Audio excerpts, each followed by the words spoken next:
Welcome. You're listening to the Malcontent News Russia-Ukraine War podcast, the show that cuts through the fog of war and updates you about the ongoing conflict in Ukraine. With your host, Linnea Hubbard. Don't forget to like, comment, and subscribe on Apple Podcasts, Spotify, and Google Podcasts. I'm Linnea Hubbard, and today is Wednesday, January 25th, 2023, and the end of week 48 of the Russia-Ukraine war. It's been 3,255 days since Russia occupied Crimea on February 27, 2014, and 336 days since the large-scale invasion of Ukraine began. Today's podcast looks at what happened yesterday in the Russia-Ukraine war. The Malcontent News Russia-Ukraine war update is compiled by our team from around the world. Today's report includes information from direct contacts in Ukraine and their proxies, Russian Ministry of Defense reports, the General Staff of the Armed Forces of Ukraine reports, operational commands north, south, and east of Ukraine, open source intelligence, our in-house team of analysts and geolocation experts, and pro-Ukrainian and pro-Russian mill bloggers and social media accounts with a track record of trying to be accurate. We have one mission: to report the truth, because the truth matters. A content warning for today's episode. In both the Russian mobilization and war crimes and human rights segments, we discuss events that might be upsetting to hear about, specifically sexual violence. If you find this topic sensitive, please feel free to skip those segments. Timestamps are in the description. Well, let's go ahead and get started with our assessment of the current status of the war. First, we maintain that Ukraine holds the battlefield initiative except on the Soledar-Bakhmut axis. Second, we maintain that the Russian military within Ukraine remains combat ineffective and continues to use World War II tactics that Field Marshal Georgy Zhukov would recognize to move the line of conflict. Third, we maintain that the power struggle between military leaders aligned with Russian Minister of Defense Sergei Shoigu versus those aligned with private military company or PMC Wagner Group head Yevgeny Prigozhin will continue. Fourth, we assess there remains a very high risk of punitive missile strikes on civilians and civilian infrastructure before the end of January. Fifth, we further assess that Russian forces will continue to target electrical, heating, and potable water infrastructure. Sixth, we maintain that there is a risk of a nuclear accident caused by the de-energization of Ukrainian nuclear power plants as a result of Russian electrical infrastructure destruction. Seventh, we maintain there will be a second wave of partial mobilization in the Russian Federation in January or February 2023, which may have already started after a statement made by Kremlin spokesperson Dmitry Peskov. And finally, we maintain that the threat of Russian forces in Belarus crossing into Ukraine as part of a major offensive operation is only a remote possibility. Let's get some regional updates, starting in the Donbas region with Luhansk. Russian and Ukrainian sources reported that fighting was light and positional along the entire axis.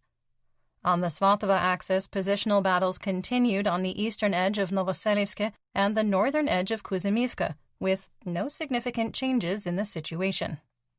On the Kremina axis, Ukrainian sources reported heavy shelling and positional fighting in Ploshanka and the surrounding forested areas. Positional fighting continued in Chervonopopivka as well, with no change in the situation.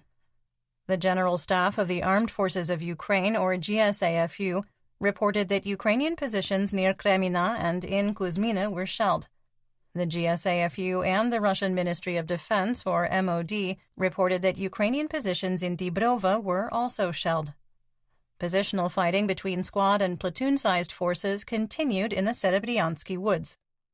Mercenaries with Rybar reported that Russian-occupied Rubizhne was heavily shelled.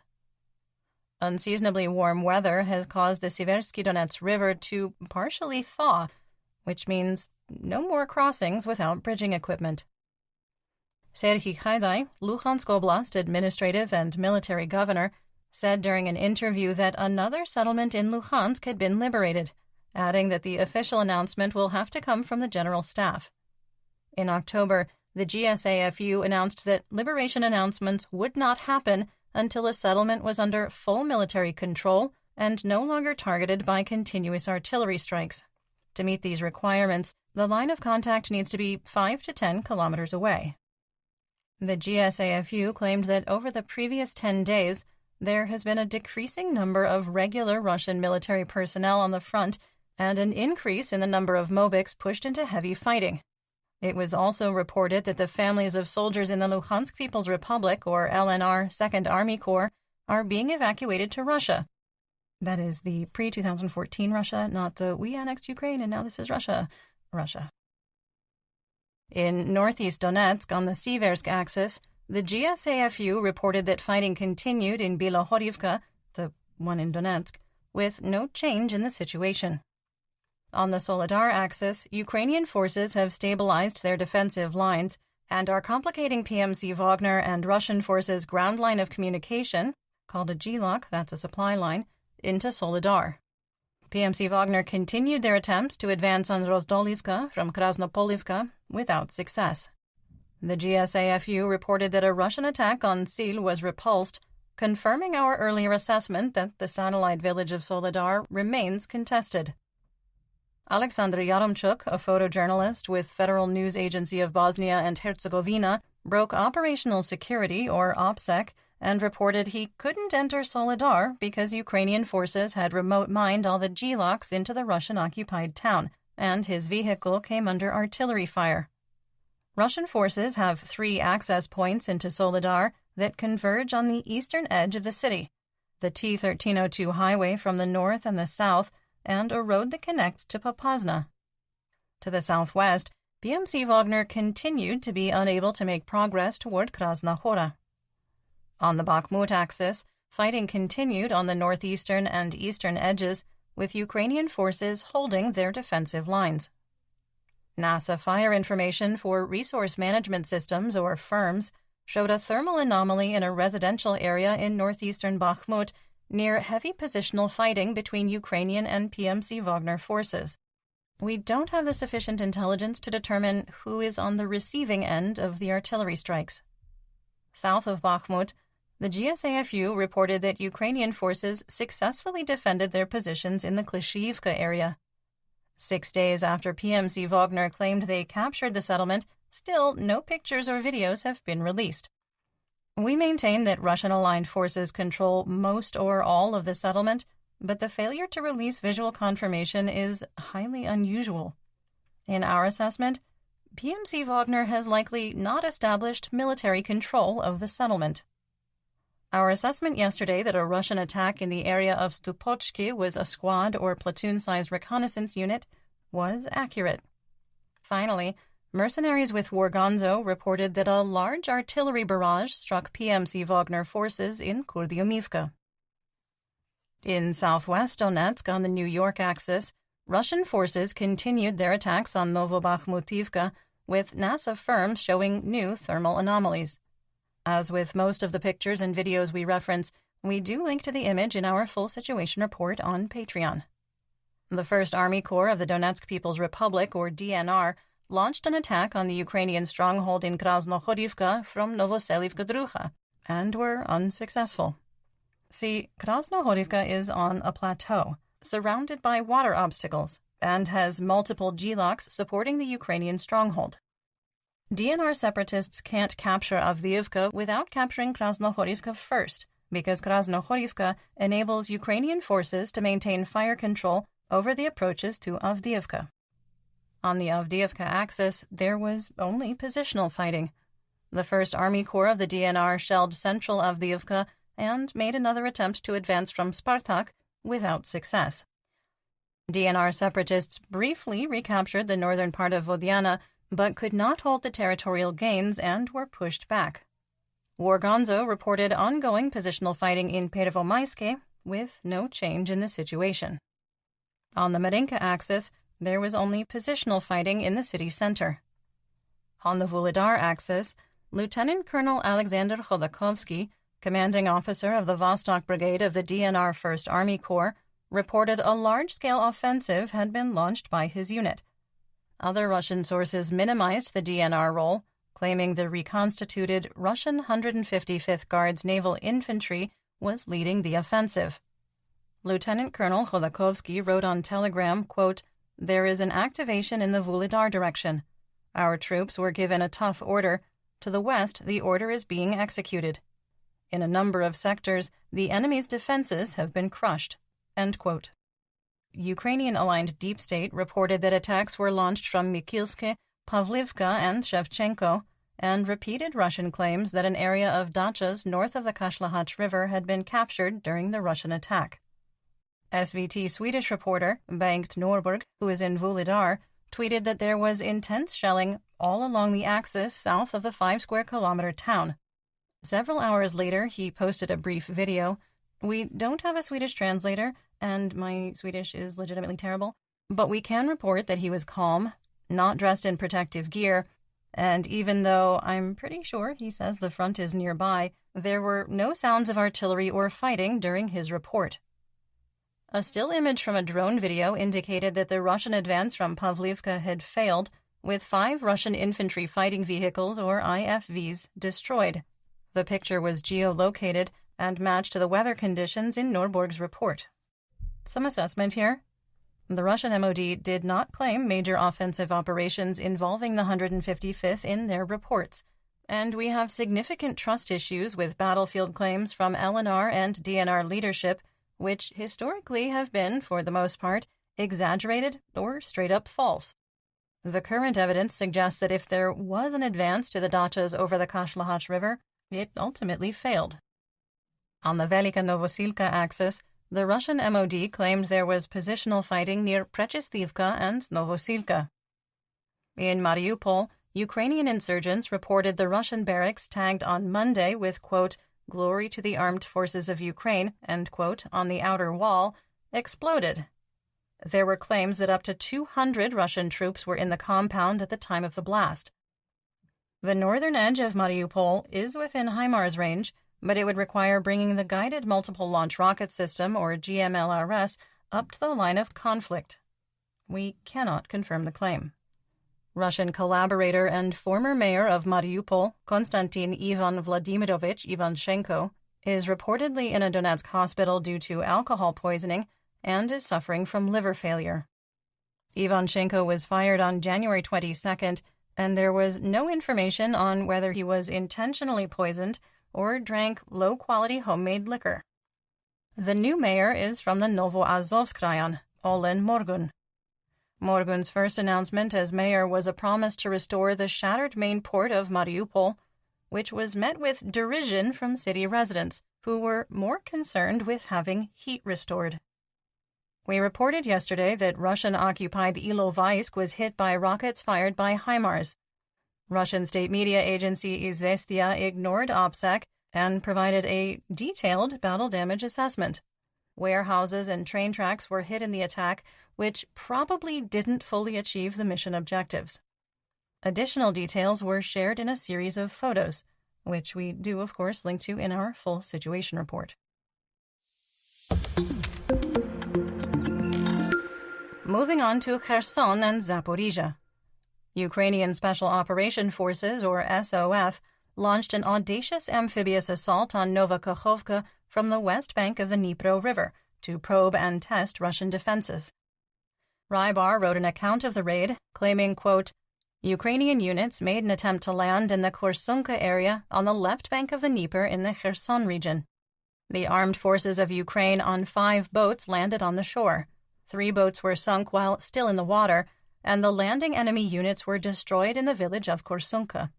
On the right bank of the Dnieper, the Russian armed forces destroyed 5 enemy armored vehicles and up to 30 personnel." End quote. Our analyst team isn't sure how you land 5 boats on the shore and still have 3 sunk in the water before they landed on the shore. What Rybar didn't know when they wrote that report was that Ukrainian forces had the receipts. See, they recorded the entire mission with first-person body cameras and drones. Ukraine's Defense Intelligence of the Ministry of Defense of Ukraine, or GUR, said that the attack was coordinated with insurgents on the east bank of the Dnipro to neutralize a Russian Forward Operating Base, or FOB. Mortar fire destroyed the Russian base, and SOF forces engaged in furious fighting with Russian troops. Russian commanders believed that a larger amphibious landing was occurring, so they deployed combat reserves, Spetsnaz, and armored vehicles, and requested close air support. Ukraine claims that a Russian armored personnel carrier, or APC, was destroyed, 12 Russian soldiers were killed, and 1 was captured. The video showed 2 boats under heavy fire as they left to cross to the right bank of the Dnipro near dawn, with at least 1 Ukrainian soldier wounded. Some assessment here. Rybar's claim that all the boats sank and everybody died are literally impossible, and not only because of the events captured in the video, but by virtue of the video's release in the first place. Our favorite FSB colonel, convicted war criminal, Kremlin pariah, and failed Mobik, Igor Girkin-Strelkov, dismissed Russian propagandists' claims that the attack was a failure and provided a sober assessment. In a post on Telegram, Strelkov called the raid an intelligence-gathering mission to test Russian defenses for a future larger landing to establish a bridgehead. Quick sidebar. It makes me uncomfortable when we agree with Strelkov. Although in this particular case, the GUR stated out loud that one of the mission objectives was in fact to test Russian defenses. In the evening, Novokakhovka was being heavily shelled by Ukrainian forces. The city of Kherson was shelled and hit by grad rockets fired by MLRS. Russian forces targeted the maternity hospital for the 3rd time since November 8th, causing additional damage and setting the 4th floor on fire. An outpatient clinic was also damaged. The hospital is no longer being used due to the continuous attacks, and no one was injured. There were social media reports of explosions in Russian-occupied Radensk and claims that Oleshki was shelled. In Zaporizhia, on the Hulia-Pola axis, Rybar claimed that Russian reconnaissance units were probing Ukrainian defenses near Malinivka. On the Orikhiv axis, Wargonzo reported continued fighting in Novodanilivka without evidence, and Rybar claimed that a Russian reconnaissance unit probed Ukrainian defenses in Novoandriivka.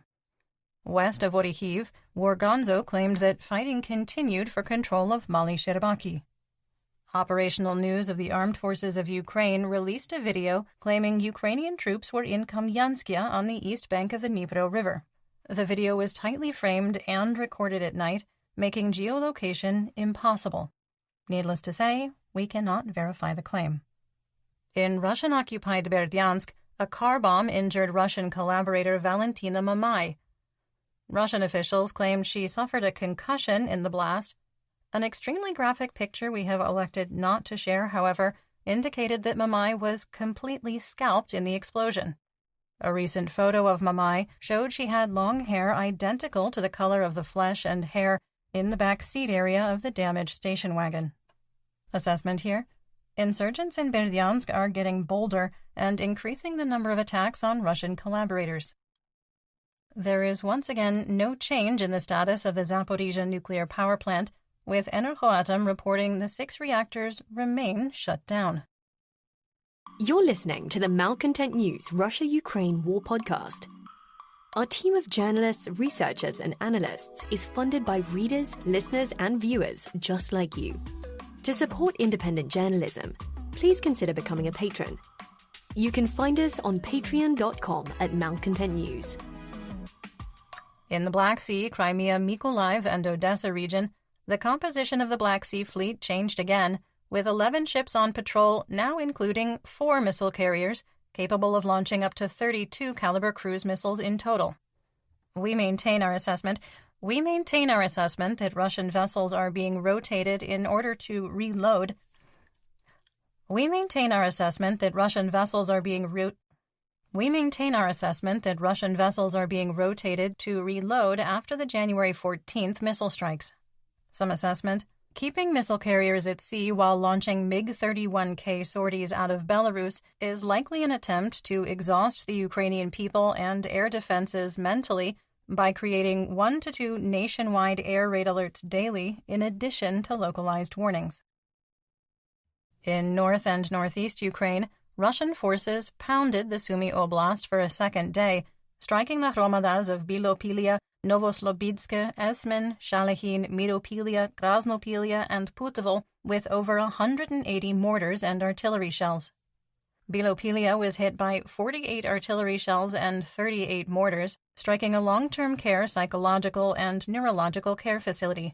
No patients or staff were wounded. In the village of Kucherivka, only 3 kilometers from the Russian border, a family of 7 was hit by a mortar during an attack when they attempted to run from their damaged basement to a neighbor. 1 was killed and 3 were wounded, 2 of them severely.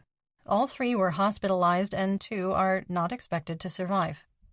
The GSAFU's morning report noted on the Kupiansk axis, quote, "The adversary attempted offensives that have failed. All enemy attacks were repulsed by Ukrainian defenders," end quote, without any other details. We've been reporting claims of pockets of fighting around Vilshana during the previous week and speculated that more activity was occurring than either belligerent was reporting. The GSAFU also reported the Hryani-Kivka area was shelled. Let's talk about developments theater-wide and outside Ukraine. Ukrainian officials reported more than 15 senior government officials had resigned or been fired, with 1 under house arrest as part of ongoing corruption investigations. The criminal probes were kicked off as part of the membership process into the European Union. Kyiv was told that controlling government corruption was a key requirement to achieving EU membership and receiving macro financing. The representative of the European Commission, Anna Pisonero, commented on the wave of resignations and firings, saying, quote, "We have taken into account the message that the National Anti-Corruption Bureau is investigating these cases. You know the general rule that we do not comment on ongoing investigations, but we welcome the fact that the Ukrainian authorities are taking this seriously," end quote. We do have more information on this in our full situation report on Patreon. Ukrainian President Zelensky signed the controversial Bill 8271. The law removes judicial discretion to give a military service member convicted of, quote, "failure to comply with combat orders or escape from the battlefield or military unit," end quote, probation or other lighter sentence. The law also enables the military to do random and targeted drug and alcohol testing of active duty service members, persons liable for military service, and reservists while attending military training. Russia accused Ukraine of storing weapons at nuclear power plants, despite the International Atomic Energy Agency, or IAEA, inspecting all Ukrainian nuclear facilities in December and setting up permanent missions. IAEA Director General Rafael Grossi said, quote, "The result of these checks was negative," end quote, adding that this is the second time the IAEA has been called upon, quote, "to debunk the accusations that illegal and very dangerous things are happening at these Ukrainian nuclear facilities," end quote. Assessment here: the new accusations were likely a delaying tactic by the Kremlin to derail ongoing negotiations about establishing a green zone around the Zaporizhzhia nuclear power plant and the withdrawal of Russian troops and weapons from the facility. PMC Wagner reported that Belarus was taking military vehicles out of long-term storage for refurbishment. The shared pictures, however, only showed 2 rows of military trucks with open hoods.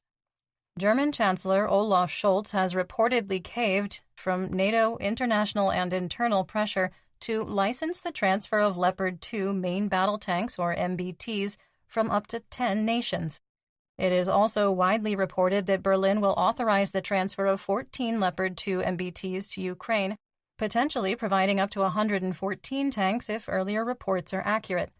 Although below the 300 tanks Ukraine has asked for, it would be enough equipment to supply 8 companies. United States President Joe Biden will make a speech today, with numerous outlets reporting that he will announce the transfer of 30 to 50 Abrams M1 tanks to Ukraine. If the United States released 42 Abrams MBTs, it would be enough to equip 3 companies. With the addition of the Leopard 2 and Abrams M1, Ukraine's trail mix of tanks would grow to 14 different light, medium, and main battle tanks that fire 5 different calibers or types, smoothbore versus rifled, of ammunition, 8 different main guns, and mechanics supporting up to 19 different engines. Some more assessment for you. German Chancellor Olaf Scholz was politically cornered. After German Defense Minister Christine Lambrecht resigned, the new minister, Boris Pistorius, made it clear that the ministry was supportive of sending tanks to Ukraine and that Lambrecht had blocked reviewing the available inventory a week before her departure. Then, German Foreign Minister Annalena Baerbock said that she would not stand in the way of a transfer and that the German government had not been formally asked by Poland to transfer tanks, but it would likely be approved. Polish leaders added pressure, claiming that if no options were left, they would consider providing some of their Leopard 2 inventory without Germany's permission. That was likely a hollow threat due to the long-term need for spare parts. The United States government then offered to replace Leopard 2 tanks with M1A1 Abrams to any nation willing to transfer the MBTs to Ukraine. This was likely the final straw for Berlin. If Scholz continued blocking the transfers, Germany's Rheinmetall tank business was at risk. The transfer of M1A1 Abrams would convert countries accepting the offer into General Dynamics customers, likely ending future orders for German armor. It is also likely that the White House caved to Scholz's quid pro quo pressure to provide Abrams to Ukraine, with Germany wanting to show a united front and not bear the brunt of the ire from the Russian Federation. On the subject of ire, Russia's ambassador to the United States, Anatoly Antonov, had a conniption, noun, a fit of rage or hysterics. Antonov wrote on his Telegram channel, quote, "If the United States decides to supply tanks, then justifying such a step with arguments about defensive weapons, it will not work. This would be another blatant provocation against the Russian Federation." End quote. The United States Department of Defense will increase the production of non-precision artillery shells by 500% to the highest production level since the Korean War. Before Russia's large-scale invasion 11 months ago, the United States produced 14,155 mm shells a month to support training, combat operations in global hotspots, and replace expiring munitions. Ukraine is currently consuming 90,000 shells a month, but it is important to note that other nations also produce 155 mm NATO standard shells. The boost will increase production to 70,000 shells a month. In another breakthrough for Ukrainian support, the Security Policy Commission of the National Council of Switzerland adopted a parliamentary initiative to provide permission to re-export Swiss weapons and military technology from third-party countries to Ukraine. The change will enable multiple NATO nations to provide anti-aircraft systems and ammunition. If the change in Swiss law is approved, it will take effect on May 1st. Even more assessment, facing a similar situation to Germany, Zurich's arms industry was likely facing competitive pressure from the United States and nations like South Korea, which would have suppressed future sales. Cambodia and Japan announced that the two nations would continue their partnership to train Ukrainian soldiers in explosive ordnance disposal, or EOD, with Foreign Ministers Yoshimasa Hayashi of Japan and Prak Sokhon of Cambodia reaching an agreement yesterday. Cambodia was one of the most heavily mined nations on the planet after 30 years of war, and its training program for EOD is considered one of the best in the world. The lower house of the Italian parliament approved a government decree on supplying military aid to Ukraine until the end of 2023. The decree enables Italian Prime Minister Giorgia Meloni to transfer military equipment to Ukraine through 2023 without seeking authorization from Parliament. Let's talk about Russian mobilization, with a quick reminder that we will discuss sexual violence in this segment and in the next one, and if that is a sensitive topic for you, please feel free to skip ahead to the geopolitics segment. Timestamps are in the description. In Russian-occupied Crimea, the stealth mobilization of residents continued. The commissariat in Sevastopol has been ordered to replace military losses by mobilizing civilian employees of the Black Sea Fleet. The civilian workers are part of the military reserve and have to register their driver's license information, specialty, and rank with the commissariat.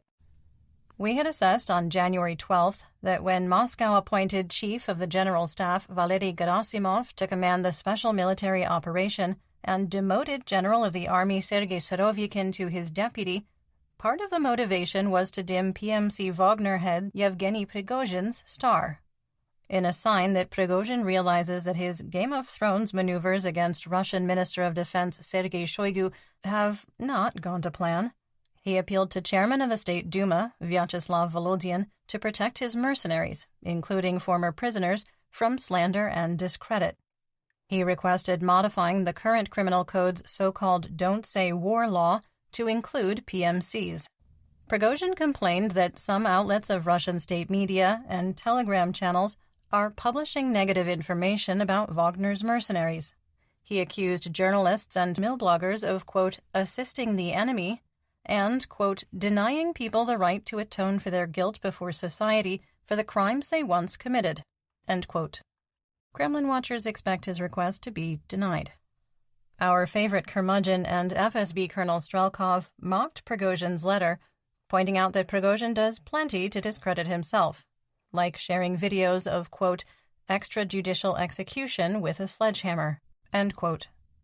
Sanctions and budget restrictions have caused significant delays to Russia's military intelligence space programs.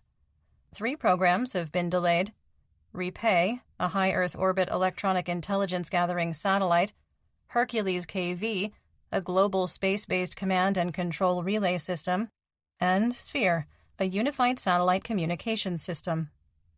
Hercules KV is facing the longest delay, with the launch pushed back to 2027.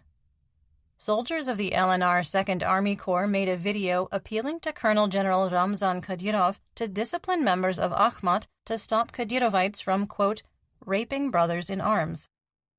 The issue of rape within the Russian armed forces goes back to the Soviet era, with conscripts calling the practice, among other acts of violence and hazing inflicted during training and deployments, quote, the terror of the grandfathers.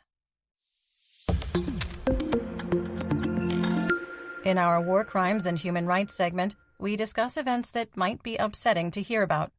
There is minimal graphic detail in today's report, but if you are sensitive to descriptions of human rights abuses, including sexual violence, please feel free to skip ahead to the next segment. Timestamps are in the description. Russian so-called military police released a video showing the interrogation of a Mobik who shot civilians in Ukraine. Russian sources claim 2 Mobiks attempted to rape a woman, and when someone tried to stop them, they tied up the civilians and executed them. The graphic video shows only 1 interrogation. The second Mobik appears to have already received an extrajudicial execution. Once again, we do link to most of the photos and videos we reference in our full situation report. In geopolitical news, Turkey indefinitely canceled a planned meeting with Finland and Sweden, where the 3 were preparing to negotiate NATO membership. The meeting, which was supposed to take place in Brussels in February, was postponed at the request of Ankara, Turkish diplomatic sources said.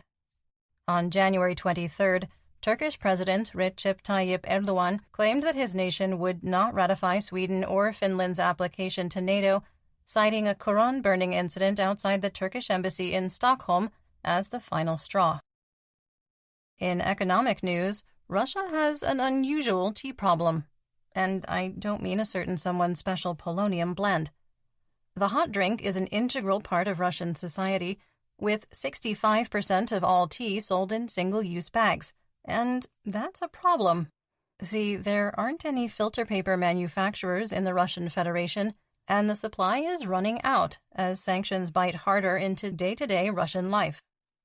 Ukraine and Turkey finished the legal framework for Baykar to open a factory that produces TB2 drones and the new jet-powered Kizilelma drone in Ukraine. Production is expected to start within 2 years. Ukraine will provide parts and assemblies, including the jet engines for the new Kizilelma drone. The manufacturing deal was established before Russia's wide-scale invasion of Ukraine on February 24th of last year. The ruble was unchanged, with an official exchange rate of 69 for $1. Western oil prices declined, with WTI crude falling to $80 a barrel and Brent dropping to $86, while Russian Urals crude fell to $59 a barrel. United States wholesale RBOB gasoline on the spot market dropped to $2.64 a gallon, or 70 cents a liter. Dutch TTF natural gas futures continued to drop due to low consumption and high supply, falling to €58 per megawatt-hour for February and March 2023 delivery. Chicago SRW wheat futures climbed to $7.45 a bushel for March 2023 delivery. And that's what we know. Join me again tomorrow for more updates. Until then, stay safe, everyone. You've been listening to the Malcontent News Russia-Ukraine War podcast. To help keep us independent, please consider providing financial support by becoming a patron. Want on-demand news in your hand? Download the Google News app and make Malcontent News one of your favorites to receive breaking news updates. Thank you for listening.